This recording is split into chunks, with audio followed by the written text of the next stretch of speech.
नमस्कार, एक टू 24 देख रहे हैं आप और मैं हूं आपके साथ तानिया सिंह। सरकार की नीतियों से आक्रोशित अभ्यर्थी ईडब्ल्यूएस और एनसीए लागू करने के लिए न्याय की मांग कर रहे हैं। बता दें कि आने वाले 2 दिसंबर को बिहार पुलिस के अभ्यर्थी गर्दनी बाग में धरना प्रदर्शन करेंगे।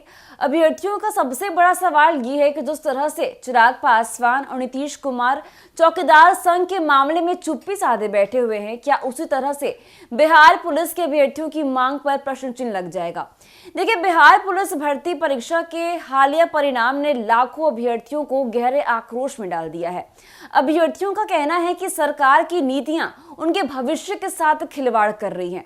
वहीं इस बार आंदोलन का केंद्र बना है एनसीएल, नॉन क्रीमी लेयर और ईडब्ल्यूएस आर्थिक रूप से कमजोर वर्ग के तहत फॉर्म भरने वाले अभ्यर्थियों का मुद्दा।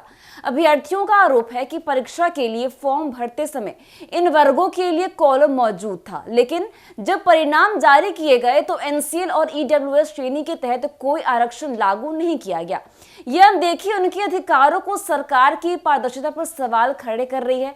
इस अन्याय से क्षुब्ध अभ्यर्थियों ने आंदोलन की राह पकड़ ली है। हाल ही में बिहार पुलिस अभ्यर्थियों ने व्यापक धरना प्रदर्शन किया और केंद्रीय चयन बोर्ड पर गंभीर धांधली करने का आरोप भी लगाया।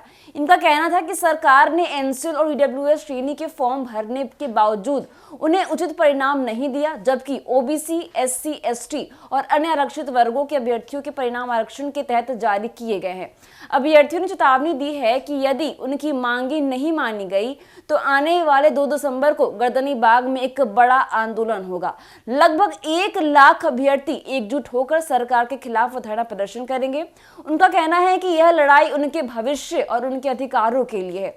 अभ्यर्थियों का यह भी कहना है कि यह केवल एक प्रशासनिक चूक नहीं है, बल्कि उनके अधिकारों का हनन भी है। जब सरकार ने आवेदन प्रक्रिया में एनसीएल और ईडब्ल्यूएस के लिए कॉलम दिया था तो परिणाम में इन श्रेणियों को शामिल क्यों नहीं किया गया।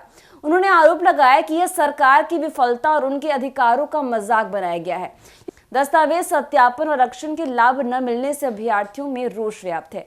उनका कहना है कि सरकार एनसीएल और ईडब्ल्यूएस को लेकर स्पष्ट नीति बनाने में असफल रही है। यह स्थिति उन लाखों अभ्यर्थियों के भविष्य को अंधकार में बना रही है, जिन्होंने ईमानदारी से मेहनत की और परिणाम के इंतजार में थे।